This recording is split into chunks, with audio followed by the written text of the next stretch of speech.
উর্দুতে একটি বিখ্যাত উক্তি আছে, कि मिल ही जाएगा रास्ता भटकते भटकते, गुमराह तो वो है जो घर से निकला ही नहीं।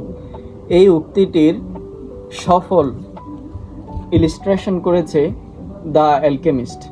ব্রাজিলের বিখ্যাত লেখক পাওলো কোয়েলহোর লেখা অ্যালকেমিস্ট বইয়ের মধ্যে দেখানো হয়েছে যে কিভাবে একজন মানুষ সে যদি চেষ্টা করে সফল হওয়ার জন্য তাহলে সে সফল হয়ে ফিরে। আমরা অনেকে মনে করি যে ঘরে বসে থাকলে সফলতা চলে আসে। অনেক সময় আমাদের ঘরেই সফলতা থাকে, কিন্তু এই সফলতাটুকু পাওয়ার জন্য আমাদেরকে দিক বিদিক ছুটতে হয়।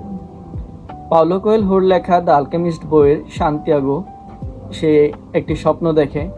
স্বপ্ন দেখার পর সেই স্বপ্ন বাস্তবায়নের লক্ষ্যে সে এই দেশ থেকে সে দেশ থেকে ওই দেশ ঘুরে বেড়ায়। বিপণিক বানসির অনেকের সাথে তার দেখা হয়, অনেক কিছু করে।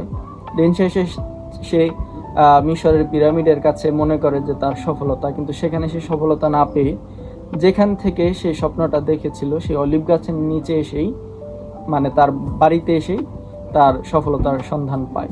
কিন্তু সে তার বাড়িতে সফলতার সন্ধান পেল, সে যদি বাড়ি থেকে না বের হতো, পৃথিবীটা না ঘুরতো, না দেখতো, তাহলে হয়তো তার এই সফলতার যে মর্মবাণী সেটা সে বুঝতে পারতো না।